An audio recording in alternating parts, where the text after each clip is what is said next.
Bonjour à tous. Bonjour, bienvenue. Merci d'être venus en si grand nombre. Donc, pour vous présenter la stratégie de la ville intelligente et numérique 2014-2017, M. Arout Chitilian, vice-président du comité exécutif, responsable des technologies de l'information, de la ville intelligente, de la réforme administrative et de la jeunesse. Il est accompagné aujourd'hui de Stéphane Goyette, donc directeur de la ville intelligente et numérique, et également de M. Sylvain Perrat, qui est le directeur des services de technologie de l'information. La présentation sera suivie d'une période des questions pour les médias. Donc, sans plus tarder, j'inviterai M. Chitilian à prendre la parole.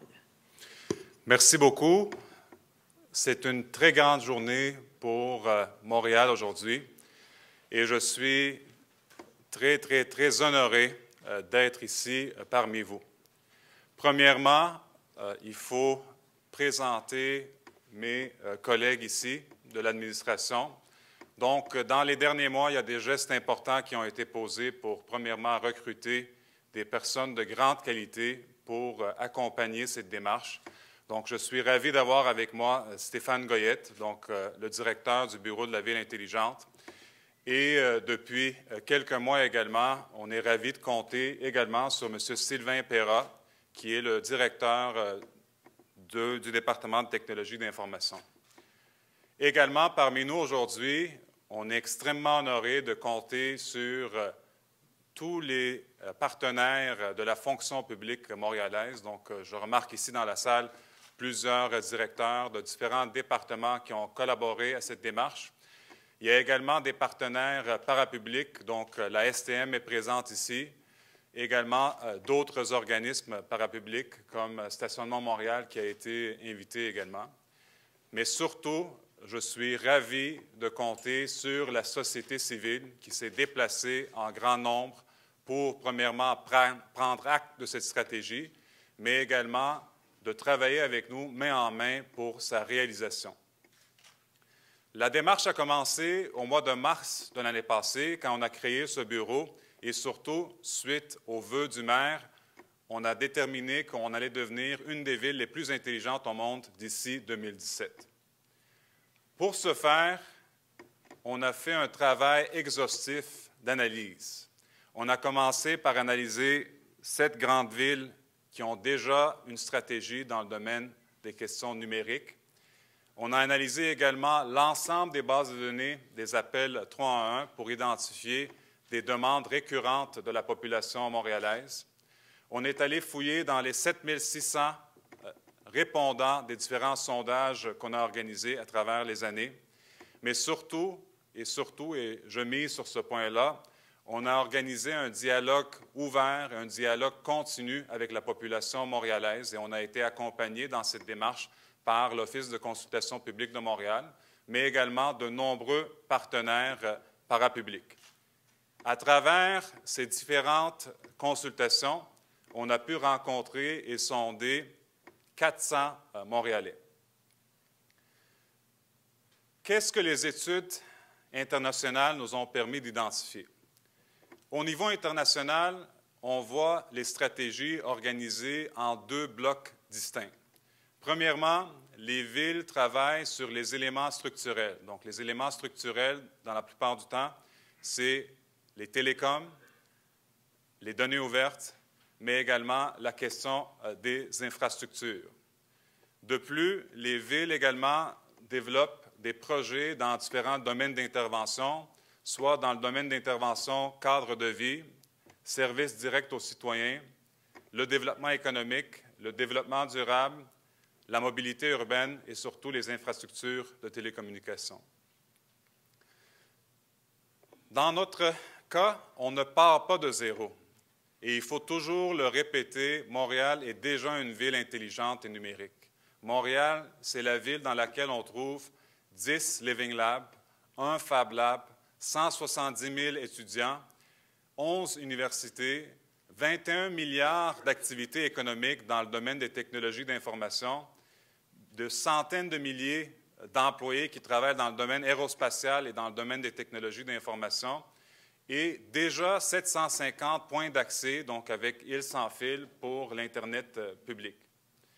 Pour nous, Ce constat-là est un constat, premièrement, qu'il faut marquer et il faut le répéter, et il faut le célébrer. C'est une réalité, c'est une richesse sur laquelle on peut compter déjà. Mais également, il faut miser sur cette richesse-là. Il faut miser sur la communauté également. Dans le domaine des startups, on a la Maison Notman aussi qui est présent ici, le Festival Startup qui est présent ici aussi, pour bâtir et réaliser notre stratégie. Voilà comment va s'articuler la stratégie montréalaise de la ville intelligente et numérique pour les 3 prochaines années. Donc, contrairement aux villes internationales qui misent sur seulement 3 éléments structurels, nous, on va ajouter un 4e pilier. Donc, on va compter sur les télécommunications urbaines, donc des projets concrets, donc je vais vous mentionner plus tard. On va travailler d'arrache-pied sur la question des données ouvertes. On va renforcer et questionner et re-questionner l'architecture numérique de l'ensemble de la ville, mais également l'architecture qui interagit avec ses partenaires. Mais surtout, un élément important, et on ne pouvait pas passer à côté de cet élément, on va miser sur la communauté. La communauté, la société civile, la société universitaire est une richesse, et cette richesse-là doit être activée pour réaliser ce plan stratégique. Après les 5 domaines d'intervention qu'on a choisis, on s'est basé sur les constats qu'on a tirés des consultations, mais également des données. Et devinez quoi? L'activité et le domaine d'intervention prioritaire, tant dans les sondages, tant dans les consultations publiques, tant dans les analyses 3.1 qu'on a fait, c'est la question de la mobilité urbaine. Et sur cette question-là, on agit déjà. La Ville a un plan stratégique des transports intelligents. Par contre, le souhait du Bureau de la Ville intelligente est d'aller plus loin. Dès aujourd'hui, on démarre une ère où on va mettre en collaboration l'ensemble des acteurs du territoire de l'agglomération, mais également du territoire métropolitain pour partager les données télémétriques, mais également les données statiques reliées aux questions des transports. Je rêve du jour, et ça va être une réalité très prochainement, où on peut également, comme le maire Colomb l'a fait, Gérard Collomb de Lyon, il y a quelques mois, avoir l'équivalent d'un Optimode Lyon à Montréal, où un utilisateur peut en temps réel avoir une idée sur la disponibilité des vélos en libre service, avoir une idée sur l'arrivée des autobus, des métros, connaître également tout l'état des rues basé sur les capteurs que la Ville a déjà déployés sur le terrain, mais surtout intégrer des partenaires parapublics aussi. On sait que dans les prochaines semaines, on va arriver avec notre politique sur le stationnement, mais surtout sur les véhicules libre-service. Et imaginez toutes ces données-là qui sont mises ensemble et mises en contribution pour faciliter le déplacement des Montréalais et des Montréalaises. Et quand je parle des Montréalais et des Montréalaises, ça inclut également les personnes qui sont sur les couronnes. Il faut avoir une vue d'ensemble sur la question des données. Deuxième point qui est ressorti, qui est extrêmement important, il y a plusieurs études. Il y a une dernière étude que j'avais consultée du Boston Consulting Group qui parlait à tous les groupes d'âge, qu'on soit dans le 25-35, 35, 55 et même 55+, les citoyens veulent avoir des services numériques. 60% des répondants à différents sondages disent que leurs aspirations à être servis numériquement n'est pas rencontrée présentement par aucun des acteurs publics et parapublics à travers le territoire québécois. Donc, au niveau de la Ville de Montréal, on va poser un geste important. On démarre le projet de la refonte du portail Internet, mais également avec l'équipe de technologie d'information et le Bureau de la Ville intelligente, dans les prochains mois, systématiquement, on va développer des petits projets pour donner de l'information. Infoneige a été un exemple. C'était un projet pilote, mais pour un projet pilote qu'on connaissait, qui avait déjà ses limites, il y a eu, imaginez, 46 500 téléchargements. Auparavant, l'autre application que la Ville a développée n'avait pas franchi le cap de 1000 téléchargements. Troisième élément sur lequel on va travailler, c'est sur le cadre de vie. Et le cadre de vie est extrêmement important. On compte à Montréal un réseau de bibliothèques qui est extrêmement vaste, qui est très bien structuré. Et récemment, on mentionnait même dans les médias les qualités de ce réseau de bibliothèques-là et surtout les nouveaux projets comme la bibliothèque Marc Favreau, bibliothèque du Boisé. Par contre, il faut utiliser ces actifs-là pour développer des espaces de co-création et de co-design pour développer des nouveaux services publics, mais également de donner la chance à des entrepreneurs de développer des solutions ponctuelles à des besoins ponctuels de la Ville de Montréal. Évidemment, ce n'est pas tout le monde qui a un degré de facilité à utiliser les nouvelles technologies. Il ne faut jamais oublier les gens qui sont au point de démarrage à utiliser ces technologies-là et les accompagner et les aider à comprendre les nouveaux services. Le développement du projet de la ville intelligente doit être un développement qui est inclusif. On ne travaille pas seulement pour les gens qui sont techno, qui sont férus des technologies. Il faut inclure l'ensemble de la population. On va également travailler sur la question de la vie démocratique. C'est un autre constat qui est arrivé. Il y a quelques années, on a démarré les projets de web diffusion. Mais je pense que, comme Churchill le disait, ce n'est pas la fin, ce n'est même pas le début de la fin, c'est juste la fin du début.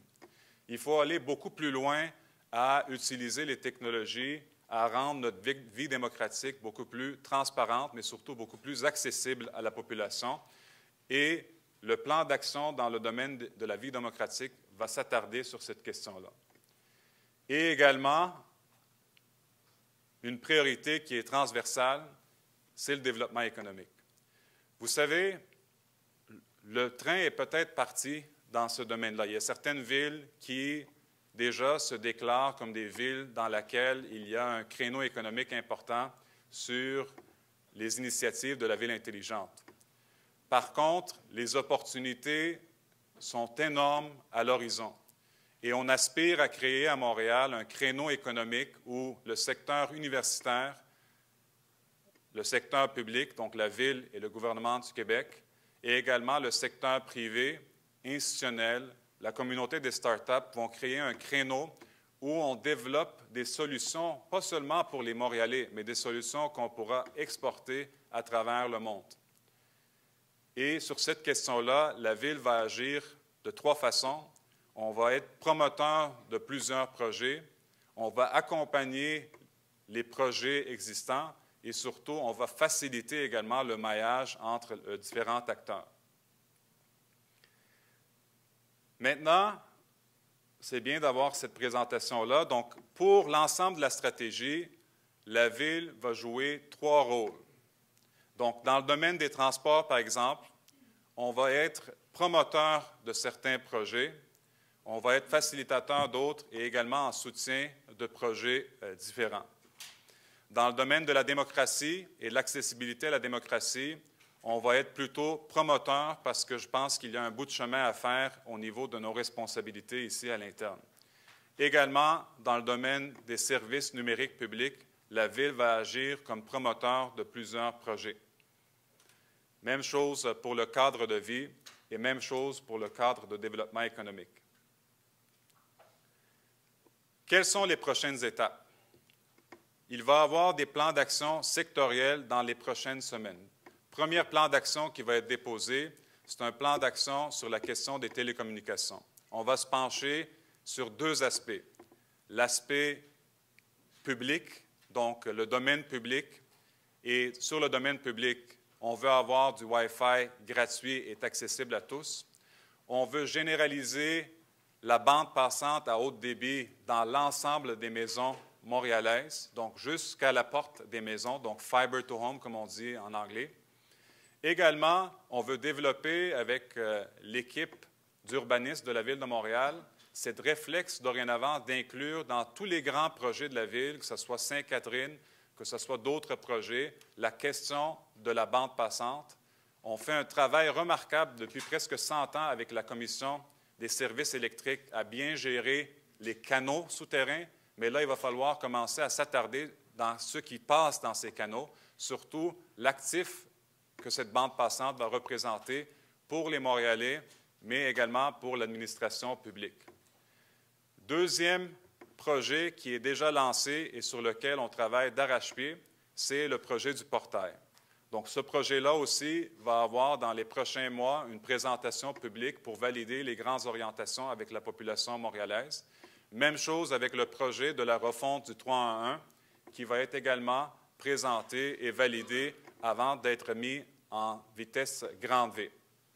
Ultimement, dans l'ensemble des domaines d'intervention et dans l'ensemble des 4 éléments structurels qui ont été identifiés, on va développer des plans d'action qui vont partir des idées également qui nous ont été soumises par la population montréalaise, des best practices, donc des exemples concrets qu'on a identifiés dans d'autres grandes villes internationales. Et très, très rapidement, on a validé une grille d'analyse à travers les consultations. On va appliquer cette grille-là pour présélectionner des projets qui vont démarrer au mois de février pour aller jusqu'à 2017, certains qui vont même aller plus loin que 2017. Les moyens financiers qui vont accompagner la mise en place de cette stratégie sont importants. Donc, on aura 23 millions de dollars de disponibles de fonds publics pour réaliser l'ensemble des plans d'action sectoriels pour les éléments structurels, mais également l'ensemble des projets. Et je veux vraiment attirer votre attention ici. Par projet, je ne veux pas sous-entendre des projets de dizaines de millions de dollars. Je vous donne un exemple. Infoneige, un projet qui a coûté 25 000 $ et des poussières, a généré 8 prototypes à la Ville de Montréal. C'est un projet qui est fait de façon extrêmement légère, en concertation avec le milieu. Récemment, on a fait un appel de proposition pour avoir un outil de visualisation des contrats. Vous savez, c'est extrêmement difficile de passer à travers les données et j'entends mes collègues du Conseil qui disent qu'à chaque mois, à part le fait qu'ils ont découvert la question de la carafe, ça je les félicite au Conseil précédent, mais il faut développer des outils pour valoriser les données qui sont disponibles sur le portail de la Ville. On a fait un appel de proposition pour un contrat d'en bas de 25 000. On a eu 12 soumissions. Et je le répète, là, 12 soumissions parce que c'était un processus extrêmement léger, accessible, qui était orienté vers des entreprises qui ont une petite portée, mais une force de frappe rapide. Donc, en conclusion, une stratégie qui est basée sur les revendications des Montréalais et des Montréalaises, une stratégie qui va se faire avec eux et pour eux, mais surtout une stratégie qui va faire de Montréal une locomotive qui va aller à la vitesse grand V, plutôt un TGV, pour rejoindre toutes les grandes villes internationales dans le domaine des villes intelligentes et numériques. Et je vous garantis, d'ici 3 ans, le jour où on va faire le bilan de cette première stratégie, on aura des réalisations concrètes qui auront déjà un impact sur la vie quotidienne de l'ensemble des citoyens de cette belle ville francophone de l'Amérique du Nord. Merci.